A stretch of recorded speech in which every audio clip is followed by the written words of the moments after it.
Javier Besonar, bienvenido una vez más. Muchas gracias, Fede, y la verdad que sí, una buena mañana y para hacer actividad física, ¿verdad? Tener una alimentación saludable y tocando un tema hoy en este espacio de salud, de prevención, si se quiere, ¿verdad? De lo que es la diabetes. Exactamente, la diabetes que estábamos hablando ante cámara recién, por lo general siempre la diabetes nos va, obviamente que hay varios factores, ¿no? Pero hay otros que influyen, que no siempre son los mismos en la misma persona, ¿no? Sí, antes de empezar con eso, le vamos a mostrar a la gente en pantalla que también tenemos nuestro Facebook, así que esperemos que también te puedas... Ya nos vamos a enganchar como amigos. Ahí está, que seas amigo del Facebook, ahí si Fabricio lo puede mostrar en pantalla. Ahí tenemos, nos buscan como primera impresión. Y la primera impresión que van a ver, ahí estamos.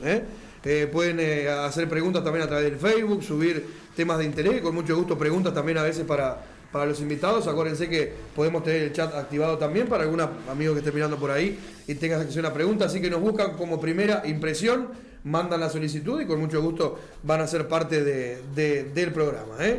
¿Cuántos días tiene un año bisiesto? Esa es la pregunta que estamos haciendo hoy a través del 099-639-947 a contestarla porque mañana tenemos el sorteo semanal. Javier, vamos a hablar de un tema que preocupa hoy, ¿tá? Que es el tema de la diabetes. ¿Tá? ¿Cuáles son los primeros cuidados que hay que tener para no caer en esa enfermedad? Esa enfermedad que ha crecido muchísimo, que cada vez más uruguayos, más duranguenses la sufren. Hace muy pocos días estábamos celebrando el Día Internacional y siempre se hace hincapié en lo que es la prevención. Son múltiples los síntomas que pueden ser orientadores y esto quizás al que está del otro lado del televisor le interese saber, decir, bueno, diabetes, ¿tengo antecedentes en la familia o no? La carga genética indudablemente tiene un componente muy importante, o sea que donde ya haya familiares directos, padre, madre, los abuelos, ¿verdad? Con respecto a esta enfermedad, indudablemente que hay que tener mucho cuidado. Te hago una pregunta, pero no que te corte. ¿Es lo mismo tener, por ejemplo, un poquito altos el azúcar? ¿Eso ya es diabetes? Muy buena pregunta la tuya, Fede, porque para hacer diagnóstico de diabetes nosotros tenemos que tener la glicemia en ayunas, una sola mayor a 2 gramos. Lo habitual y lo normal es desde 0,8 a 1,2, es lo que se maneja generalmente, ¿verdad? A veces un poquito menos de acuerdo al laboratorio.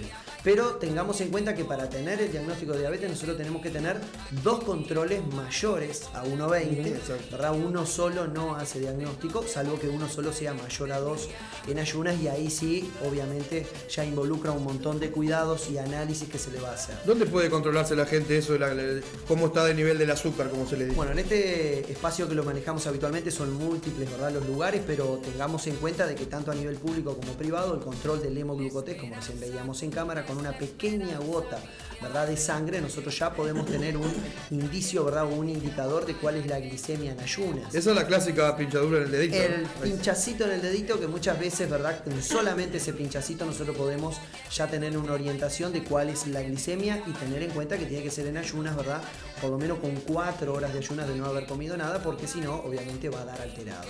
Y tener en cuenta de que, bueno, como vemos ahí, 1 de cada 2 personas que tienen diabetes habitualmente no lo saben, porque no se hacen ese control tan sencillo, ¿verdad?, que tanto la Asociación de Diabéticos aquí en Durano, como a nivel público como privado, también en el CEP, como servicio acompañante, se hace totalmente gratuito, porque es la pesquisa, ¿verdad?, poder controlar en cualquier momento, cualquier día, ¿verdad?, para decir, bueno, hoy estoy en ayunas, voy y me hago el pinchacito y tengo un control totalmente fidedigno, ¿verdad?, real, de cuál es la glicemia, y en base a eso obviamente pondrá después en control los otros elementos que se van a pedir, porque no solamente eso, sino también ver la clínica que tiene el paciente. Muchas veces, si el paciente hace ejercicio o no, si va muchas veces al baño a orinar, lo que se llama la poliuria, que tome mucha agua durante el día, ¿verdad?, que coma mucho, y a pesar de que come mucho, igual el paciente adelgaza.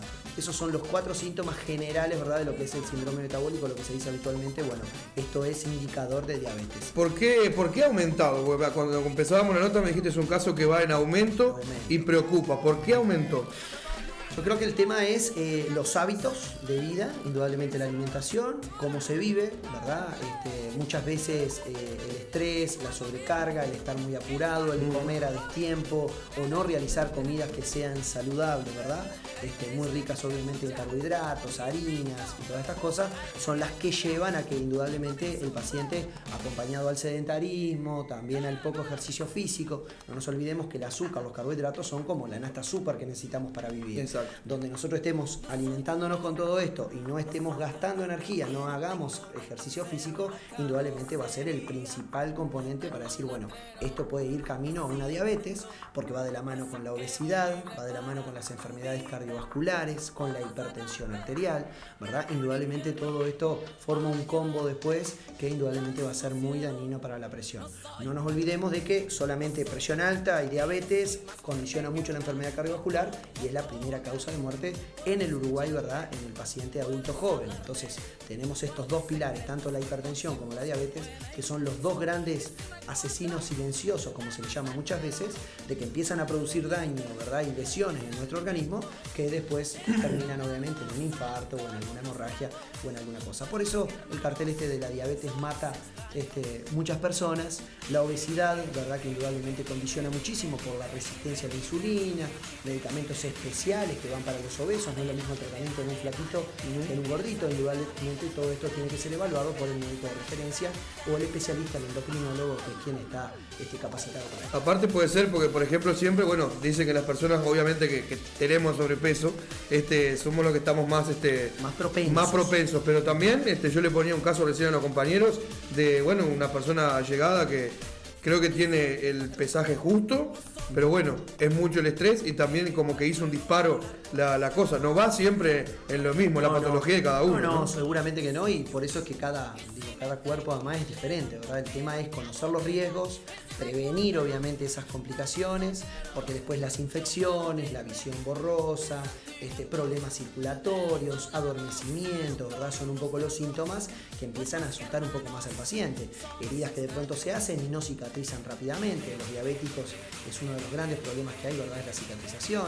Eso lleva muchas veces a lesiones sobreinfectadas muy graves. La lesión del pie diabético, como todo, una patología con muchísimas complicaciones, porque el pie diabético, tratado no solamente por el médico, sino también por el podólogo, hay que tratar de mejorar todo lo que es la circulación, la sensibilidad. Muchas veces se lesionan los pies y no lo sienten. Quemaduras con bolsa de agua caliente, una tachuela, una piedrita que entra en el zapato, produce una herida que luego ni la siente el paciente. Entonces, producto de esa pérdida de sensibilidad. Todo esto lleva obviamente a que termine en amputaciones muchas veces, ¿verdad? Por lesiones muy aceleradas, con poca irrigación y poca cicatrización. Entonces es indudable que uno tiene que apuntar más a la prevención que a esperar que aparezcan todos estos síntomas. ¿Tiene cura la diabetes? Tiene control. Uno puede controlar. El que es diabético difícilmente se vaya a curar de la diabetes. El que tiene esta enfermedad metabólica la va a tener toda su vida y puede tener un control con el hemoglucotest, con medicación, con ejercicio, con la dieta, que indudablemente le va a permitir vivir sin ningún tipo de complicación. Le mejora la calidad, pero siempre se tiene que estar controlando. Pero siempre se va a tener que estar controlando. Salvo los casos de diabetes gestacional, que es la diabetes del embarazo, donde habitualmente nacen niños más grandes de 4 kilos, donde ahí la madre puede cursar una diabetes gestacional, ¿verdad?, del embarazo, y luego de que nace desaparece la diabetes. Eso no es considerada una diabetes, sino que es un estadio propio del embarazo, ¿verdad? Porque muchas veces dicen, no, tenía diabetes en el embarazo y se curó. No es que se curó, es porque solamente gestacionalmente se cursa y luego sale el niño nace, ¿verdad?, cuando da a luz y la diabetes desaparece. Muy bien, así que importante de que aquellas personas que por ahí tengan alguno de los síntomas que vos acabas de nombrar, que está bueno, agua, ahí está, ¿verdad? Comen mucho, van muchas veces al baño y a pesar de todo eso adelgazan. Esos son los 4 síntomas principales de la diabetes. Y tan sencillo como hacer en ayunas un hemoglucotest, ¿verdad? Un pinchacito en el dedo y ver con esa gotita de sangre cuáles son los valores. Con hasta 4 horas de ayuno más o menos. Ahí está, con 4 horas, y eso va a ser muy indicador ya de cuál es su cifra de glicemia y detectar algo que está en muchísima gente, ¿verdad? Se habla de que más de 300.000 uruguayos ya sufren de esta enfermedad, muchos no lo saben aún, pero bueno, para no llegar a después tener que usar la insulina de forma mensual, ¿verdad? Tan conocida por todos, tengamos en cuenta que bueno, esta prevención es muy importante para detectarlo a tiempo y que no llegue a complicarse. Bueno, si vamos por ejemplo a hacernos el control y nos sale un nivel medio alto, ¿cuál es el próximo paso? Ya consultar al médico. Consultar al ¿no? médico. Enseguida. Una vez que da mayor a 1,20 en ayuna, es la consulta médica con su médico de referencia, ¿verdad? Y ahí obviamente se van a poner en en marcha un montón de análisis más, ya análisis sanguíneos, ¿verdad? Para ver no solamente cómo está la glicemia, sino también marcadores como la hemoglobina glicosilada, la función renal, fondo de ojo, un montón de cosas, porque uno tiene que ir a ver dónde es que se está rompiendo. Exactamente. Muchas veces la diabetes empieza a afectar principalmente la vista, todo lo que es la retinopatía diabética, a nivel del riñón, la nefropatía, ¿verdad? Y a nivel circulatorio. Se suma obviamente ahí toda la parte cardiovascular y lo circulatorio a nivel de los miembros inferiores. Muy bien, espectacular. Javier, te agradecemos por la visita. No, por favor. Está bueno tener este espacio de salud porque bueno, está bueno ir tocando estos temas para que no ver más ese cartel que diga la diabetes mata, ¿no? Ahí está. Entonces, y la invitación también en este espacio, de que ahora, bueno, también a través del Facebook y también, demás, primera impresión. que los propios televidentes puedan comunicar y plantear. Nos gustaría que se hablara de tal tema. Recién lo hablábamos con el amigo acá, con el productor, y cualquier tema que por parte de la audiencia también les interese, nosotros con mucho gusto. Mira, acá vamos a estar justito desarrollando. llegó una pregunta, capaz que la podés responder. ¿Cómo no? Con mucho ¿A gusto. qué se debe la sensación de los pies fríos en el diabético? Preguntan por acá. Bueno, eso es lo que se llama la microangiopatía, es los vasitos más chiquititos por donde circula la sangre, empiezan a taparse. No tiene buena circulación, entonces lo que siempre sufre es lo que está más lejano, los pies y las manos.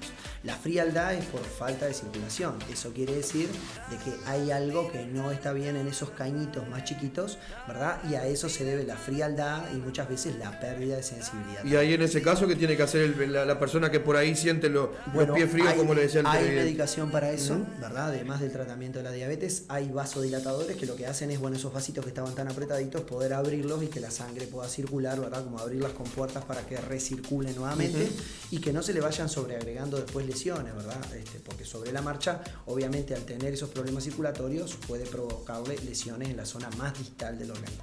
Bueno, tenemos tiempo para una más, ¿sí? Por favor. Otra preguntita acá. Dice, ¿qué efecto tiene la caminata en un diabético? ¿Se puede regularizar?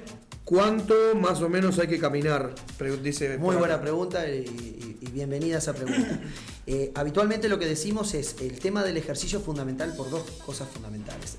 Por un lado, de que decíamos, el azúcar es la nata azúcar. Si nosotros la tenemos alta, hay que gastarla. ¿Cómo la gastamos? Con ejercicio. Entonces, si uno quiere controlar su glicemia y no tenerla alta, realice ejercicio. Eso es indispensable.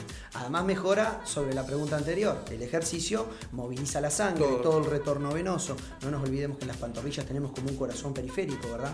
Ahí en el garrón, como le dicen habitualmente los pacientes, donde bombea esa sangre y no deja que queden las piernas ni en los pies. Vuelve hacia arriba, ¿verdad? Teniendo un buen retorno venoso. Así que el ejercicio, doble utilidad. Consume el azúcar de más que tenemos y además moviliza toda la circulación. Y por otro lado, la duración de la caminata. Duración de la caminata, que es la gran pregunta que muchas veces los pacientes hacen. Sea caminata o sea bicicleta, o sea escalador o sea el ejercicio que le guste más. Siempre decimos que la actividad física tiene que ser recreativa, tiene que distraerse, porque si lo mandan a caminar y usted sufre de las rodillas o de la columna, camina 2 cuadras y ya le duele todo, no va a salir a caminar más. Hagamos algo que nos genere alegría. Y después sobre la duración, habitualmente decimos que como mínimo 100 minutos por semana. Esto quiere decir de que por lo menos entre 3 y 4 veces por semana, media hora que yo salga ya es suficiente. Obviamente que cuanto más ejercicio realice, si yo salgo a caminar 200 minutos por semana, haciendo 1 hora 3 veces por semana, bienvenido sea. Pero como mínimo, fíjense en eso, 100 minutos semanales de ejercicio, caminata, ya sea bicicleta o el ejercicio que deseen realizar, va a ser fundamental, obviamente. ¿La natación sirve también? Por supuesto que sí. Y muchas veces muy recomendado en pacientes que agregan problemas osteoarticulares. Porque viste que ahora viene el verano y se viene la actividad de la piscina, la playa. No nos olvidemos que el cuerpo pesa 3 veces menos en el agua, entonces indudablemente muchas veces es más beneficioso o genera menos dolores hacer natación que de pronto andar caminando o en bicicleta. Exactamente. Bueno, creo que fueron evacuadas las dudas. Javier, gracias por haber venido. No, por favor, y gracias bueno, a ustedes. Cuando otro tema de esto que nos preocupa a todos surja, te vamos a invitar con mucho gusto y bueno, ya sos parte de la casa. Bueno, muchas gracias. Así que gracias. Y muchas gracias a los televidentes además que tan gentilmente acercan estas preguntas que fueron muy válidas y creo que además engloba y aclara un montón de cosas más. Muy bien, y ya después de todos los consejos que diste ya saben cómo manejarse también. Así que bueno, Javier El Sonar estuvo con nosotros.